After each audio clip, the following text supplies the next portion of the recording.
Viewers, എല്ലാവർക്കും ദിജോസ് വേൾഡിന്റെ പുതിയൊരു വീഡിയോയിലേക്ക് സ്വാഗതം.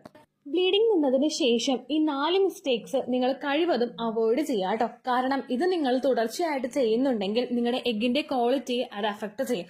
ഈ ഒരു മാസത്തെ എഗ്ഗിന്റെ ക്വാളിറ്റി അല്ല, പിന്നീട് അങ്ങോട്ടേക്കുള്ള 2-3 മാസങ്ങളുടെ ക്വാളിറ്റിയെ ഇത് അഫക്ട് ചെയ്യാനായിട്ട് ചാൻസ് ഉണ്ട് കേട്ടോ. അത്രയും ഇമ്പോർട്ടന്റ് ആയിട്ടുള്ള നമ്മൾ പലപ്പോഴും നെഗ്ലക്ട് ചെയ്ത് വിടുന്ന ഒരു 4 ടോപ്പിക്സിനെ പറ്റിയിട്ടാണ് സംസാരിക്കുന്നത്. അപ്പൊ നമുക്ക് വീഡിയോ സ്റ്റാർട്ട് ചെയ്യാം. ഇതിനോടകം ഒരുപാട് ആളുകൾ നമ്മുടെ ചാനൽ ഫോളോ ചെയ്തിട്ട് പ്രഗ്നന്റ് ആയിട്ടുണ്ട്. അവരുടെയൊക്കെ സക്സസ് സ്റ്റോറീസ് കാണാൻ വേണ്ടിയിട്ട് നിങ്ങൾ നമ്മുടെ ചാനൽ വിസിറ്റ് ചെയ്തതിന് ശേഷം കമ്മ്യൂണിറ്റി ടാബ് നോക്കുക കേട്ടോ. നമുക്ക് വീട്ടിൽ വെച്ച് ചെയ്യാൻ പറ്റുന്ന ഹോം റെമഡീസും അതുപോലെ എക്സസൈസും ഒക്കെ കൊണ്ട് നമുക്ക് എളുപ്പത്തിൽ പ്രഗ്നന്റ് ആകാനായിട്ട് സാധിക്കും. ഒരു ഡോക്ടർ നടത്തുന്ന ട്രീറ്റ്മെന്റിന് സബ്സ്റ്റിറ്റ്യൂട്ട് ആയിട്ടല്ല ഇത്തരത്തിലുള്ള ടിപ്സ് നമ്മൾ പറഞ്ഞു കൊടുക്കുന്നത്. ആ ടിപ്സിന് ഡോക്ടർ പറയുന്ന മെഡിസിൻസിനോടൊപ്പം ഇത്രയധികം ടിപ്സും അതുപോലെ ലൈഫ് സ്റ്റൈൽ മാറ്റങ്ങളും ഒക്കെ കൊണ്ടുവരികയാണെങ്കിൽ നിങ്ങൾക്ക് എളുപ്പത്തിൽ കൺസീവ് ആകാനായിട്ട് അത് സഹായിക്കും കേട്ടോ. അപ്പൊ അതെന്തൊക്കെയാണെന്ന് നമുക്ക് നോക്കാം. വീഡിയോ നമുക്ക് സ്റ്റാർട്ട് ചെയ്യാം കേട്ടോ.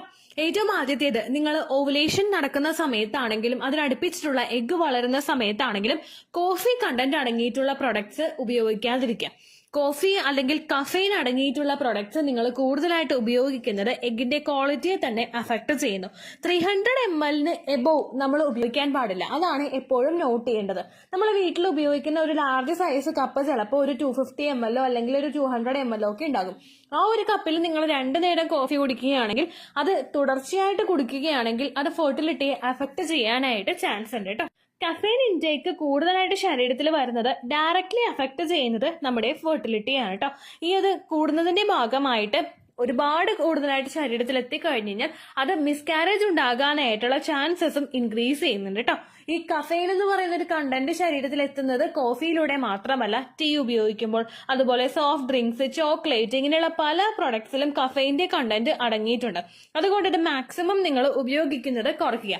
ചായ കുടിക്കുന്ന ഒരു ശീലം ഉണ്ടെങ്കിൽ നിങ്ങൾക്ക് ഗ്രീൻ ടീ കുടിക്കാവുന്നതാണ്. അതിൽ റാസ്ബെറി ടീ ഒക്കെ നിങ്ങൾ കുടിക്കുകയാണെങ്കിൽ അത് ഫെർട്ടിലിറ്റി ഇൻക്രീസ് ചെയ്യാൻ വേണ്ടിയിട്ട് ഒരുപാട് സഹായിക്കും. അങ്ങനെയുള്ള ഹെൽത്തി ആയിട്ടുള്ള വെയിൽ കൂടി നിങ്ങളുടെ ആ ഒരു ക്രൈംസ് നിങ്ങൾ സാറ്റിസ്ഫൈ ചെയ്യാനായിട്ട് നോക്കുക കേട്ടോ. ടീയും കോഫിയും അതുപോലെ തന്നെ ആ ഒരു പ്രവർത്തനങ്ങൾ കൂടുതലായിട്ട് എടുക്കുന്നത് കോർപ്പസ് ലൂട്ടിയത്തിന്റെ ഫംഗ്ഷനെയും അഫക്ട് ചെയ്യാനായിട്ട് ചാൻസ് ഉണ്ട്. ഇത് ഹോർമോൺസിന്റെ സെക്രേഷൻ ഉണ്ടാകുന്നതിന് ഡയറക്റ്റ്ലി തന്നെ കണക്ട് ആയിട്ടിരിക്കുന്നുണ്ട്. അതുകൊണ്ട് ഇംപ്ലാന്റേഷൻ നടക്കാനൊക്കെ നിങ്ങൾക്ക് ബുദ്ധിമുട്ടുണ്ടാകാനായിട്ട് ചാൻസ് ഉണ്ട് കേട്ടോ. ഒരു ദിവസം ഒരു നേരം നിങ്ങൾ കോഫി കുടിച്ചതുകൊണ്ടോ ടീ കുടിച്ചതുകൊണ്ടോ പ്രശ്നമില്ല. പക്ഷെ ചില ആളുകൾ 3 നേരമൊക്കെ കോഫി എടുക്കുന്നവരുണ്ട്, കോഫിക്ക് അഡിക്റ്റ് ആയി പോകുന്നവരുണ്ട്. വീട്ടിൽ നിന്ന് കോഫി കുടിച്ചിട്ട് പോകുന്നവർ, ഓഫീസിൽ കോഫി കുടിക്കുന്നവർ, വൈകുന്നേരം ഓഫീസിൽ നിന്ന് കോഫി കുടിക്കുന്നവർ, വൈകുന്നേരം വീട്ടിൽ വന്നിട്ട് പിന്നെയും കുടിക്കുന്നവർ, അങ്ങനെയൊക്കെയുള്ള ഒരു ശീലം നിങ്ങൾക്കുണ്ടെങ്കിൽ അത് ഫെർട്ടിലിറ്റി ട്രീറ്റ്മെന്റുകൾ എടുക്കുന്ന സമയത്ത് കൺട്രോൾ ചെയ്യാനായിട്ട് നോക്കാം കേട്ടോ. അടുത്തതായിട്ട് നിങ്ങൾ ശ്രദ്ധിക്കേണ്ടത് സ്മോക്കിംഗ് ഹാബിറ്റ് അതുള്ളവരാണ് നിങ്ങളെങ്കിൽ അത് കുറയ്ക്കുക. ഹസ്ബൻഡിനും സ്മോക്കിംഗ് ഹാബിറ്റ് ഉണ്ടെങ്കിൽ നിർത്താനായിട്ട് പറയുക. കാരണം നിങ്ങൾ ആ സ്മോക്ക് ചെയ്യുന്ന ആ ഒരു സ്മെല്ല് നിങ്ങൾ ബ്രീത്ത് ചെയ്ത് അകത്തേക്ക് എടുക്കുന്നുണ്ടെങ്കിൽ അതും നിങ്ങളുടെ ഫെർട്ടിലിറ്റി അഫക്ട് ചെയ്യാനായിട്ട് ചാൻസ് ഉണ്ട്.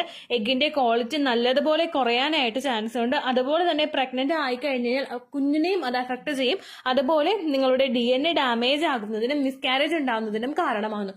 പുരുഷൻ അത് എടുക്കുമ്പോഴേക്ക് സ്പേമിന്റെ ക്വാളിറ്റി നന്നായിട്ട് കുറഞ്ഞു പോകുന്നു, DNA ബുദ്ധിമുട്ടുണ്ടാകുന്നു. അപ്പോൾ പ്രഗ്നൻസി ആയി കഴിഞ്ഞാലും ചിലപ്പോൾ കുഞ്ഞിന് ഗ്രോത്ത് നിന്ന് പോകും, അല്ലെങ്കിൽ ക്രോമസോമൽ അബ്നോർമാലിറ്റീസ് പോലുള്ള സീരിയസ് ആയിട്ടുള്ള കണ്ടീഷൻസ് കുഞ്ഞിന് ഉണ്ടാകാനായിട്ട് ചാൻസ് ഉണ്ട് കേട്ടോ.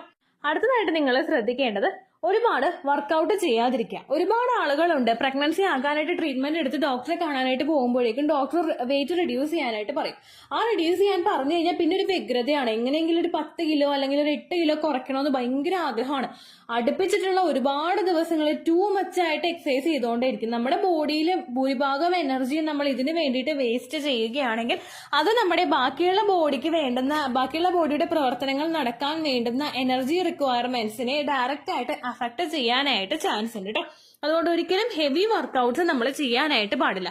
ഒന്നുകിൽ നിങ്ങൾ വെയിറ്റ് കുറച്ചിട്ട് പ്രഗ്നൻസി നോക്കുക, അല്ലെങ്കിൽ പ്രഗ്നൻസിയും വെയിറ്റും ഒരുപോലെ രണ്ടും ഒരുമിച്ച് കൊണ്ടുപോകാനായിട്ടാണ് താല്പര്യമെങ്കിൽ മോഡറേറ്റ് ആയിട്ടുള്ള അളവിൽ നിങ്ങൾ എക്സസൈസ് ചെയ്തിട്ട് ഡയറ്റും കൂടി ഉൾപ്പെടുത്തിക്കൊണ്ട് പോകാനായിട്ട് ശ്രദ്ധിക്കുക കേട്ടോ. ഇങ്ങനെ നോർമലായിട്ട് ആക്ടിവിറ്റീസ് പെർഫോം ചെയ്യാനായിട്ടുള്ള എനർജി നമുക്ക് ശരീരത്തിൽ ലോസ് ആവുകയാണെങ്കിൽ അതുമൂലം നിങ്ങളുടെ ഹോർമോൺസിന്റെ പ്രവർത്തനത്തിനെ അതുപോലെ മറ്റുള്ള ആക്ടിവിറ്റീസ് ചെയ്യാനായിട്ടുള്ള ശരീരത്തിന്റെ കഴിവിനെ ഒക്കെ അത് അഫക്ട് ചെയ്യാനായിട്ട് ചാൻസ് ഉണ്ട് കേട്ടോ. അത് മാത്രമല്ല ഭയങ്കരമായിട്ട് നമ്മൾ എക്സസൈസ് ചെയ്യുന്നത് ഓവുലേഷനെ എഫക്ട് ചെയ്യാം, മെൻസ്ട്രേഷനെ എഫക്ട് ചെയ്യാം, എൻഡോമെട്രിയൽ ലൈനിങ്ങിനെ എഫക്ട് ചെയ്യാം, ഫോളിക്കുലർ ഗ്രോത്തിനെ എഫക്ട് ചെയ്യാം. ഇതെല്ലാത്തിനെ എഫക്ട് ചെയ്ത് കഴിഞ്ഞാൽ നമ്മൾ വെയിറ്റ് ലോസ് ആക്കിക്കൊണ്ടിരിക്കുകയുള്ളൂ, പക്ഷെ നമുക്ക് പ്രഗ്നൻസി കിട്ടില്ല. അപ്പൊ ടൂ മച്ച് എക്സസൈസ് ഏതൊക്കെയാണെന്ന് വെച്ച് കഴിഞ്ഞാൽ നമ്മളിപ്പോ ഒരു ദിവസമൊക്കെ 3/4 മണിക്കൂറോളം അല്ലെങ്കിൽ 1 മണിക്കൂറോളം ഒക്കെ ഒറ്റ സ്ട്രെച്ചിൽ എക്സസൈസ് ചെയ്ത് പോകുന്നവരുണ്ട്. ഒരു 5 മിനിറ്റ് റെസ്റ്റ് എടുക്കുക, അങ്ങനെ ചെയ്ത് നമ്മൾ ഭയങ്കര ടയേർഡായിട്ട് കിടപ്പുണ്ടാവുക, ബ്രീത്തിങ് ഭയങ്കര ബുദ്ധിമുട്ടുണ്ടാവുക, അങ്ങനെയൊക്കെ എക്സസൈസ് ചെയ്യുന്നവരുണ്ട്. നമ്മൾ ഒരിക്കലും ഫെർട്ടിലിറ്റി ട്രീറ്റ്മെന്റുകൾ എടുക്കുന്ന സമയത്ത് അങ്ങനെ എക്സസൈസ് ചെയ്യാനായിട്ട് പാടില്ല. ട്രീറ്റ്മെന്റ് എടുക്കാതെ തന്നെ പ്രഗ്നൻസി നോക്കുകയാണെങ്കിലും അങ്ങനെയുള്ള എക്സസൈസ് നമുക്ക് ശരീരത്തിന് ഒട്ടും നല്ലതല്ല കേട്ടോ. എന്നാൽ നമുക്ക് വെയിറ്റ് കുറയ്ക്കുകയും വേണം. അത് രണ്ടും ഒരുമിച്ച് വരുന്ന സമയത്ത് നമുക്ക് ഫോളോ ചെയ്യാൻ പറ്റുന്ന സാധനങ്ങളാണ് ഡയറ്റും അതുപോലെ നോർമൽ ആയിട്ടുള്ള എക്സസൈസും. ഡയറ്റ് നമ്മൾ എപ്പോഴും ഫോളോ ചെയ്യേണ്ടത്, അതായത് നമ്മൾ കുറച്ച് കഴിച്ചാലും വയറ് ഹെവി ആയിട്ട് തോന്നുന്ന തരത്തിലുള്ള ഭക്ഷണങ്ങൾ കഴിക്കുക. നട്ട്സ്, ഓട്സ്, അങ്ങനെയുള്ള പല വിഭവങ്ങളും തന്നെ നമ്മൾ കുറച്ച് കഴിച്ചാലും വയറ് ഭയങ്കര ഫുള്ളും ഹെവിയും ആയിരിക്കും. അങ്ങനെ വരുമ്പോൾ നമുക്ക് കണ്ടിന്യൂസ് ആയിട്ട് വിശപ്പുണ്ടാവില്ല. ആ രീതിക്ക് വേണം നിങ്ങൾ നിങ്ങളുടെ ഡയറ്റ് ക്രമീകരിക്കാനായിട്ട്. നല്ലൊരു ഡയറ്റീഷ്യനെ കണ്ടിട്ട് നിങ്ങൾ ആ ഒരു തരത്തിലുള്ള വർക്കൗട്ട്സ് ഒക്കെ ഫോളോ ചെയ്യുമ്പോൾ ഒപ്പം ഡയറ്റും കൂടി നിങ്ങൾ നോക്കുക കേട്ടോ. അതോടൊപ്പം പ്രഗ്നൻസിയുടെ ട്രീറ്റ്മെന്റ്സ് എടുക്കുന്നവരാണ് നിങ്ങളെങ്കിൽ നിങ്ങൾക്ക് ചെയ്യാൻ പറ്റുന്ന ഏറ്റവും നല്ല എക്സസൈസ് എന്ന് പറയുന്നത് ഫെർട്ടിലിറ്റി ബൂസ്റ്റിംഗ് ആയിട്ടുള്ള യോഗാസനാസ് ആണ്. ഇതെല്ലാം തന്നെ കോൺസെൻട്രേറ്റ് ചെയ്യുന്നത് നമ്മുടെ പെൽവിക്കിലോട്ട്, നമ്മുടെ റീപ്രൊഡക്റ്റീവ് ഓർഗൻസിലോട്ടുള്ള ബ്ലഡ് സർക്കുലേഷൻ ഇൻക്രീസ് ചെയ്യാൻ വേണ്ടിയിട്ടാണ്. അതുപോലുള്ള എക്സസൈസിനായിരിക്കണം നിങ്ങൾ പ്രിയോറിറ്റി കൊടുക്കേണ്ടത്. ബാക്കിയുള്ള എക്സസൈസ് ഒരിക്കലും ഹെവി ആയിട്ട് ചെയ്യാൻ പാടില്ല കേട്ടോ. അടുത്തതായിട്ട് നിങ്ങൾ ശ്രദ്ധിക്കേണ്ടത് നിങ്ങളുടെ എൻഡോക്രൈൻ സിസ്റ്റത്തിനെ അഫക്ട് ചെയ്യുന്ന തരത്തിലുള്ള കാര്യങ്ങൾ നിങ്ങൾ ചെയ്യാതിരിക്കുക. എൻഡോക്രൈൻ എന്ന് പറഞ്ഞു കഴിഞ്ഞാൽ നമ്മുടെ ഒരു കോശങ്ങളുടെയും അവയവങ്ങളുടെയും ഒക്കെ പ്രവർത്തനത്തിനെ നിയന്ത്രിക്കുന്നതിന് വേണ്ടിയിട്ടുള്ള ഹോർമോണുകളുടെ പുറത്തുവിടുന്ന ഒരു ടിഷ്യൂ ആണ് ഈ എൻഡോക്രൈൻ എന്ന് പറയുന്നത്. അല്ലെങ്കിൽ ആ ഒരു എൻഡോക്രൈൻ സിസ്റ്റം പ്രവർത്തിക്കുന്നത് ആ ഒരു രീതിക്കുമാണ്. നമ്മുടെ ചുറ്റുപാടുള്ള ഒരുപാട് കാര്യങ്ങൾ വെച്ചിട്ട് ഈ ഹോർമോൺസിനെ ഡയറക്റ്റ് അഫക്ട് ചെയ്യാനായിട്ട് പലതും നമ്മുടെ ചുറ്റുപാടിലുണ്ട്. അതായത് ഇപ്പൊ നമ്മൾ ജോലി ചെയ്യുന്ന ഒരു സ്ഥലം, അതിപ്പോ നമ്മൾ ജോലി ചെയ്യാതെ വീട്ടിലിരിക്കുകയാണ് നമ്മുടെ കിച്ചൺ, അതുപോലെ തന്നെ നമ്മൾ യാത്ര ചെയ്യുന്ന കാറ്, അതുപോലെ വീട്ടിലുള്ള മറ്റുള്ള അന്തരീക്ഷം, അങ്ങനെ ഒരുപാട് കാര്യങ്ങൾ നമ്മുടെ എൻഡോക്രൈൻ സിസ്റ്റത്തിനെ അഫക്ട് ചെയ്യുന്നുണ്ട്. അതെങ്ങനെയൊക്കെയാണെന്ന് വെച്ച് കഴിഞ്ഞാൽ നമ്മളിപ്പോൾ ഒരുപാട് ഉപയോഗിക്കുന്ന ഒരുപാട് ഫ്രാഗ്രൻസ് ഉള്ള ഡിറ്റർജന്റ്, അതുപോലെ soap, cosmetics, pesticides, room freshener, അതുപോലെ നമ്മൾ കാറിൽ വെക്കുന്ന ഫ്രഷ്നേഴ്സ് ആണെങ്കിലും ഇതെല്ലാം തന്നെ കണ്ടിന്യൂസ് ആയിട്ട് നമ്മൾ സ്മെല് ചെയ്ത് പോകുന്നത് നമ്മുടെ ഈ ഒരു എൻഡോക്രൈൻ സിസ്റ്റത്തിനെ അഫക്ട് ചെയ്യാനായിട്ട് ചാൻസ് ഉണ്ട് കേട്ടോ. ഇത് ഡയറക്റ്റ് ആയിട്ട് ഹോർമോൺസിന്റെ പ്രവർത്തനത്തിനെ ആയിരിക്കും അഫക്ട് ചെയ്യുന്നത്. നമ്മുടെ റീപ്രൊഡക്റ്റീവ് ഹോർമോൺസിന് ഏതെങ്കിലും ഒന്ന് കൂടി പോയി കഴിഞ്ഞാൽ ഓട്ടോമാറ്റിക്കലി അടുത്തത് കുറയും. കൂടി പോയി കഴിഞ്ഞാൽ നമുക്ക് ഒട്ടും ഗുണം ഉണ്ടാവില്ല. രണ്ട് സൈഡിലും നമുക്ക് ദോഷമായിരിക്കും ഉണ്ടാകുന്നത്. ഫോളിക്കിൾ വളരാൻ ദോഷം ഉണ്ടാകും, എൻഡോമെട്രിയൽ ലൈനിങ്ങിന് പ്രശ്നം ഉണ്ടാകും. അതുകൊണ്ട് നിങ്ങൾ ഒരുപാട് ഫ്രാഗ്രൻസ് ഉള്ള ഡിറ്റർജൻസ് ഒന്നും അതുപോലെ ഒരുപാട് ഫ്രാഗ്രൻസ് ഉള്ള സിറ്റുവേഷൻസിലൊക്കെ നിങ്ങൾ നിൽക്കാതിരിക്കാൻ പ്രത്യേകം ശ്രദ്ധിക്കുക കേട്ടോ. അതുപോലെ നിങ്ങൾ പ്രൊഡക്ട്സ്, കോസ്മെറ്റിക്സ് പ്രൊഡക്ട്സ് നിങ്ങൾ യൂസ് ചെയ്യുന്ന സമയത്ത് പാരബൻ ഫ്രീ ആയിട്ടുള്ള പ്രൊഡക്ട്സ് നിങ്ങൾ ഉപയോഗിക്കുക. അതുപോലെ താലേറ്റ്സ്, അതുപോലെ ഒരുപാട് ഫ്രാഗ്രൻസ് ഉള്ള പ്രൊഡക്ട്സ് ഒക്കെ കംപ്ലീറ്റ് ആയിട്ട് അവോയ്ഡ് ചെയ്യുക. മേത്തിടുന്ന ഡിയോഡറന്റ് ആണെങ്കിൽ കൂടി തന്നെ, അതായത് നമ്മൾ വേർക്കുമ്പോൾ നമുക്ക് വേർപ്പ് വരാതിരിക്കാൻ വേണ്ടി നമ്മൾ സ്പ്രേ അടിക്കില്ലേ, അതാണെങ്കിൽ ഒരുപാട് മണമുള്ള സ്പ്രേ ഒന്നും നമ്മൾ ഉപയോഗിക്കാതിരിക്കുക കേട്ടോ. അതുപോലെ ഏറ്റവും കൂടുതൽ നമ്മൾ ശ്രദ്ധിക്കേണ്ട കാര്യമാണ് പ്ലാസ്റ്റിക്കിന്റെ പ്രൊഡക്റ്റ് നമ്മൾ ഉപയോഗിക്കാതിരിക്കുക. BPA ഫ്രീ ആണെങ്കിലും എങ്ങനെയുള്ള പ്രൊഡക്റ്റ് ആണെങ്കിലും പ്ലാസ്റ്റിക്കിന്റെ കണ്ടന്റ് നമ്മൾ ഉപയോഗിക്കുന്നത് ശരീരത്തിന് നല്ലതല്ല. അതിപ്പോ ചെറുതെ വാം ആയിട്ടുള്ള പ്രൊഡക്റ്റ് നമ്മൾ സ്റ്റോർ ചെയ്ത് വെക്കാനും റെഗുലർ ആയിട്ട് ഇപ്പൊ നമ്മൾ കിച്ചണിൽ ഉപയോഗിക്കുന്ന പൊടികൾ ഉണ്ടാവല്ലോ, മഞ്ഞപ്പൊടി, മുളക് പൊടി, അതെല്ലാം ഇതുപോലെ പ്ലാസ്റ്റിക് ആയിട്ടുള്ള കണ്ടെയ്നേഴ്സിൽ ഇട്ട് വെക്കുന്നവരുണ്ടാകും. കണ്ടിന്യൂസ് ആയിട്ട് ഇത് നമ്മൾ ഉപയോഗിച്ചുകൊണ്ടിരുന്നു കഴിഞ്ഞാൽ ഈ പ്ലാസ്റ്റിക്കും അതുപോലെ തന്നെ ഈ പ്രൊഡക്ട്സും തമ്മിൽ ചേരാനായിട്ട് ചാൻസ് ഉണ്ട്, അതിന്റെ കണ്ടന്റ്സ് അതിലോട്ട് ഇറങ്ങാനായിട്ട് ചാൻസ് ഉണ്ട്. അതുകൊണ്ട് ഒരിക്കലും അങ്ങനെയുള്ള പ്രൊഡക്ട്സിൽ നിങ്ങൾ യൂസ് ചെയ്യാതിരിക്കുക. ഭയങ്കര നിസ്സാരമായിട്ട് നമ്മൾ വിടുന്ന ടോപ്പിക്കാണ്, പക്ഷെ കണ്ടിന്യൂസ് യൂസേജ് നമുക്ക് ശരീരത്തിന് നല്ലതല്ല. ഇപ്പൊ നിങ്ങളൊരു വിവാഹം കഴിഞ്ഞിട്ട്, നിങ്ങളുടെ വീട്ടിൽ അങ്ങനെ ഇല്ലെങ്കിലും നിങ്ങളൊരു വിവാഹം കഴിഞ്ഞിട്ട് ഒരു 6 വർഷമായെങ്കിൽ ഈ 6 വർഷവും നിങ്ങൾ പ്രാക്ടീസ് ചെയ്ത് പോകുന്നത് ഈ ഒരു കാര്യമാണ്. അപ്പൊ അത് നമ്മുടെ ശരീരത്തിനെ മസ്റ്റ് ആയിട്ട് അഫക്ട് ചെയ്യും. അതുപോലെ വാട്ടർ ബോട്ടിൽ യൂസ് ചെയ്യുന്ന സമയത്താണെങ്കിലും ക്വാളിറ്റി ഉള്ള സ്റ്റീലിന്റെ വാട്ടർ ബോട്ടിൽ നിങ്ങൾ ഉപയോഗിക്കുക. അതുപോലെ മൈക്രോവേവ് ആണെങ്കിൽ പ്ലാസ്റ്റിക്കിൽ നിങ്ങൾ ചെയ്യാതിരിക്കുക. ചൂടാക്കിയിട്ടുള്ള എന്തെങ്കിലും ഒരു ഭക്ഷണം ചൂടൊന്ന് അണുത്തിട്ടാണെങ്കിലും അത് നിങ്ങൾ അതിലോട്ട് പ്ലാസ്റ്റിക്കിന്റെ കണ്ടെയ്നറിലോട്ട് മാറ്റുന്നുണ്ടെങ്കിൽ അതും നിങ്ങൾ മാറ്റുക കേട്ടോ. അത്യാവശ്യം സ്റ്റീലും അതുപോലെ ചില്ലിന്റെയും ആയിട്ടുള്ള പ്രൊഡക്ട്സ് നിങ്ങൾ യൂസ് ചെയ്യാനായിട്ട് ശ്രദ്ധിക്കുക. ഒരുപാട് പഠനങ്ങൾ നടത്തി തെളിയിച്ചിട്ടുള്ള കാര്യമാണിത്, പക്ഷെ നമ്മൾ നെഗ്ലക്ട് ചെയ്ത് വിടുന്ന ഒരു കാര്യം കൂടിയാണ് കേട്ടോ. അടുത്തതായിട്ട് നിങ്ങൾ ശ്രദ്ധിക്കേണ്ടത് നിങ്ങളുടെ PCOD ആണ്. ഒരുപാട് ആളുകൾക്ക് ഇപ്പോൾ ഉള്ളൊരു ബുദ്ധിമുട്ടാണ് PCOD എന്ന് പറയുന്നത്. 100 പേര് നമ്മൾ എടുത്തു കഴിഞ്ഞാൽ അതിലൊരു 60% ആളുകൾക്കെങ്കിലും ഇന്നത്തെ സിറ്റുവേഷനിൽ PCOD ഉണ്ടാകും. പല ആളുകളും PCODനെ നിസ്സാരമായിട്ട് വിട്ടുകൊണ്ടിരിക്കുകയാണ്. PCODനെ ഒരിക്കലും നമുക്ക് നിസ്സാരമായിട്ട് വിടാൻ പറ്റുന്ന ഒരു ബുദ്ധിമുട്ടല്ല. അതുപോലെ തന്നെ ഒരുപാട് പേടിക്കേണ്ടതായിട്ടുള്ള ഒരു ബുദ്ധിമുട്ടുമല്ല PCOD എന്ന് പറയുന്നത്. ഒരുപാട് ആളുകൾ കമന്റ്സിൽ വന്ന് പറയുന്നുണ്ട്, ചേച്ചി PCOD മാറാൻ വേണ്ടിയിട്ട് 3 മാസത്തോളം മെറ്റ്ഫോമിൻ എടുത്തിട്ടുണ്ടായിരുന്നു, പ്രൊജസ്ട്രോൺ എടുത്തിട്ടുണ്ടായിരുന്നു, ഒരു 5-8 മാസത്തോളം കറക്റ്റ് ആയിട്ട് പീരീഡ്സ് വന്നു, പക്ഷെ അതിനുശേഷം പിന്നെയും ഇറഗുലർ ആയി പോയി എന്ന് പറയുന്ന ഒരുപാട് പേരുണ്ട്. PCOD എന്ന് പറയുന്ന ഒരു ബുദ്ധിമുട്ട് നമുക്ക് ഒരിക്കലും മെഡിസിൻ കഴിച്ച് പെർമനന്റ് ആയിട്ട് കൺട്രോൾ ചെയ്ത് വെക്കാൻ പറ്റുന്ന ഒരു ബുദ്ധിമുട്ടല്ല. അതിനോടൊപ്പം നമ്മൾ ചെയ്യേണ്ട ഒരു കാര്യമാണ് നമ്മുടെ വെയിറ്റും അതുപോലെ നമ്മുടെ ലൈഫ് സ്റ്റൈലും. ഇത് രണ്ടും നമ്മൾ മോണിറ്റർ ചെയ്താൽ മാത്രമേ PCOD കൺട്രോൾഡ് ആവുകയുള്ളൂ. നമ്മൾ മെഡിസിൻ എടുക്കുന്ന കുറച്ച് നാൾ അതിന്റെ എഫക്റ്റ് കൊണ്ട് നമുക്ക് ആ ഒരു ബുദ്ധിമുട്ടില്ലാതെ പീരീഡ്സ് ഇറഗുലർ ആയിട്ട് പോയി കഴിഞ്ഞാലോ അല്ലെങ്കിൽ ഓവുലേഷൻ കൃത്യമായിട്ട് വന്നു കഴിഞ്ഞാലോ ചിലപ്പോൾ ആ സമയത്ത് നമ്മൾ പ്രഗ്നന്റ് ആയില്ലെങ്കിൽ പിന്നീട് അങ്ങോട്ടേക്കുള്ള മാസങ്ങളിൽ ഈ ഇറഗുലാരിറ്റീസും അതുപോലെ ഓവുലേഷൻ നടക്കാത്ത സിറ്റുവേഷൻസും ഉണ്ടാകും. അപ്പൊ PCOD ഉള്ള ആളുകൾ ഒരിക്കലും മെഡിസിനെ മാത്രം 10% ട്രസ്റ്റ് ചെയ്യാതിരിക്കുക. മെഡിസിൻ നമുക്ക് വേണം വേണ്ടെന്നല്ല, ഒപ്പം നിങ്ങൾ നിങ്ങളുടെ വെയിറ്റ് റെഡ്യൂസ് ചെയ്യണം.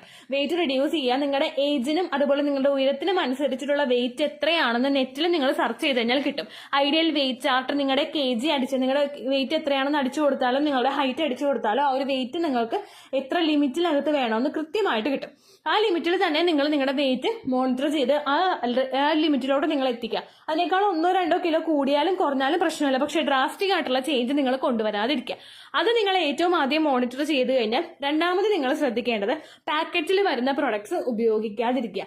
ഡീപ് ഫ്രൈ ചെയ്തിട്ട് വരുന്ന കപ്പ വറുത്തത് അല്ലെങ്കിൽ വേറെ എന്തെങ്കിലും ആയിക്കോട്ടെ ഫ്രൈഡ് ആയിട്ടുള്ള ഐറ്റംസ് നിങ്ങൾ ഉപയോഗിക്കാതിരിക്കുക. ഒരുപാട് നേരം എണ്ണയിലിട്ട് കുക്ക് ചെയ്തിട്ടുള്ള പ്രൊഡക്ട്സ്, അത് നമ്മൾ പുറത്തുനിന്ന് മേടിക്കുന്ന പ്രൊഡക്ട്സ് ഒട്ടും ശരീരത്തിന് നല്ലതല്ല. അത് നിങ്ങൾ കൺട്രോൾ ചെയ്യുക. അരിയുടെ ഉപയോഗം നിങ്ങൾ കുറയ്ക്കുക. നമ്മൾ ഉപയോഗിക്കുന്ന എല്ലാ വസ്തുക്കളും നമ്മുടെ ആ ഒരു കേരളത്തിന്റെ കൾച്ചർ അനുസരിച്ച് നമ്മൾ എടുക്കുന്ന എല്ലാത്തിലും അരിയുണ്ട്.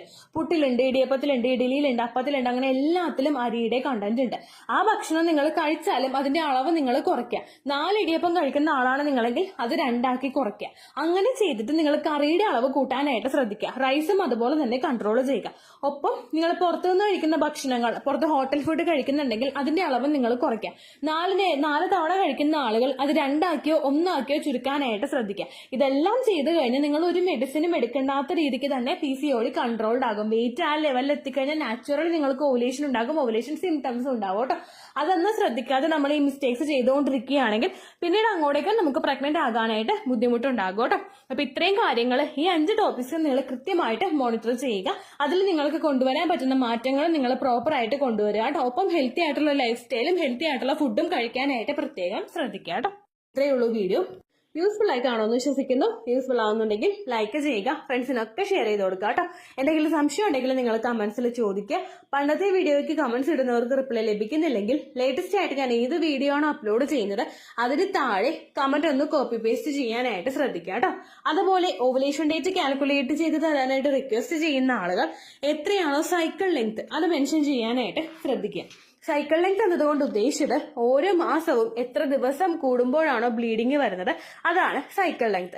കഴിഞ്ഞ മാസം ഒരു 8-ാം തീയതിയാണ് ബ്ലീഡിങ് ആയതെങ്കിൽ ഈ മാസം 6-ാം തീയതിയാണ് ബ്ലീഡിങ് ആയതെങ്കിൽ കഴിഞ്ഞ മാസം 8-ാം തീയതി മുതൽ ഈ മാസം 6-ാം തീയതി വരെ എത്ര ദിവസമുണ്ടോ അത് കാലണ്ടറിൽ എണ്ണി തിട്ടപ്പെടുന്നതാണ് നിങ്ങളുടെ സൈക്കിൾ ലെങ്ത്.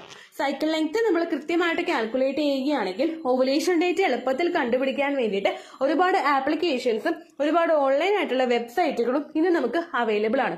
പ്ലേ സ്റ്റോറിൽ പോയിട്ട് ഓൺലൈൻ ഓവുലേഷൻ ട്രാക്കർ എന്ന് ടൈപ്പ് ചെയ്ത് കഴിഞ്ഞാൽ നിങ്ങൾക്ക് അതുമായിട്ട് ബന്ധപ്പെട്ടിട്ടുള്ള ആപ്ലിക്കേഷൻസ് കിട്ടും. അത് പറ്റുന്നില്ല എങ്കിൽ ഗൂഗിളിൽ പോയിട്ട് ഓൺലൈൻ ഓവുലേഷൻ കാൽക്കുലേറ്റർ എന്ന് ടൈപ്പ് ചെയ്ത് കഴിഞ്ഞാൽ അതുമായിട്ട് ബന്ധപ്പെട്ടിട്ടുള്ള വെബ്സൈറ്റുകൾ നിങ്ങൾക്ക് കിട്ടും.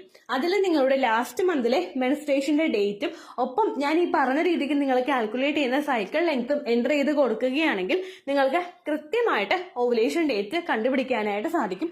ഫെർട്ടൈൽ ടൈം പീരീഡും നിങ്ങൾക്ക് കിട്ടും. അതായത് എത്ര ദിവസം മുതൽ കോണ്ടാക്ട് ചെയ്ത് തുടങ്ങിക്കഴിഞ്ഞാൽ നിങ്ങൾ പ്രഗ്നന്റ് ആകും എന്നുള്ളൊരു ഡേറ്റും നിങ്ങൾക്ക് പ്രോപ്പർ ആയിട്ട് കിട്ടും കേട്ടോ. ഇത് കാൽക്കുലേറ്റ് ചെയ്യുന്ന സമയത്ത് സൈക്കിൾ ലെങ്ത് കാൽക്കുലേറ്റ് ചെയ്യുന്ന സമയത്ത് നിങ്ങളുടെ ആ ഒരു കലണ്ടറിൽ നോക്കി തന്നെ നിങ്ങൾ കാൽക്കുലേറ്റ് ചെയ്യുക. പല മാസങ്ങളിലും 30-31 ദിവസമുണ്ട്, അതുകൊണ്ടാണ് അങ്ങനെ പറഞ്ഞത്. ഒപ്പം നിങ്ങൾക്ക് ബ്ലീഡിങ് തുടങ്ങിയ ദിവസത്തിന് വേണം നിങ്ങൾ ഡേ 1 ആയിട്ട് എടുക്കാൻ വേണ്ടിയിട്ട്. സ്പോട്ടിങ് തുടങ്ങിയ ദിവസത്തിനെ, അതായത് ചെറുതായിട്ട് ഡിസ്ചാർജ് പോയി തുടങ്ങിയ ദിവസത്തിനെ നിങ്ങൾ കൺസിഡർ ചെയ്യേണ്ട ആവശ്യം ഇല്ല കേട്ടോ. അപ്പൊ ഇത്രയേ ഉള്ളൂ വീഡിയോ. അടുത്തൊരു വീഡിയോ ആയിട്ട് നമുക്ക് വീണ്ടും കാണാം. ബൈ.